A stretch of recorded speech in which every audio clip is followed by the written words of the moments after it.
হরে কৃষ্ণ বন্ধুরা, আপনারা সব কেমন আছেন? নিশ্চয়ই ভালো আছেন, সুস্থ আছেন। তো বন্ধুরা, বহু কীর্তনের আসর দেখেছি, বুঝলেন, বহু কীর্তনের আসর দেখেছি, কিন্তু এইরকম ভাবে সাজানো মানে কীর্তনের আসর দেখিনি, বুঝলেন। মানে এই আমার জীবনের প্রথম কীর্তনের আসর। তো যাই হোক, এটা হচ্ছে যে আপনার বাঁকুড়া লালবাজার। তো মন ভরে গেল, তো ভিডিওটা সেই আপনাদেরকে শেয়ার করলাম। দেখুন, মানে এইরকম ভাবে সাজানো, এত সুন্দর মানে মনোরম পরিবেশ। মানে আপনাদের কি বলবো, মানে বহু জায়গায় কীর্তন শুনেছি, বুঝলেন, বড় বড় আসর গিয়েছি, কিন্তু এইরকম ভাবে আমি সাজানো কখনো দেখিনি, আর এরকম আসরও কখনো দেখিনি। তো দেখুন, আপনাদেরও ভালো লাগে।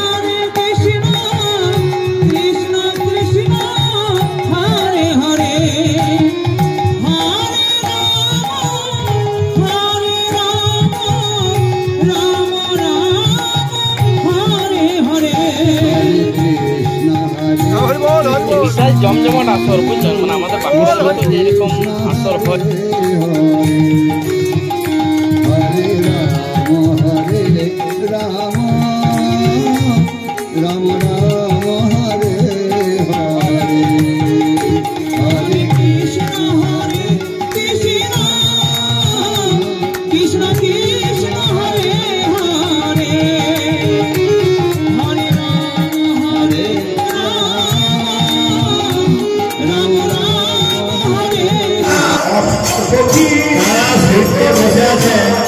সেখানে যখন ইলেকট্রিক কানেকশন করা আছে, লাইট জ্বলছে, তাহলে শর্ট সার্কিট হলে আমাদের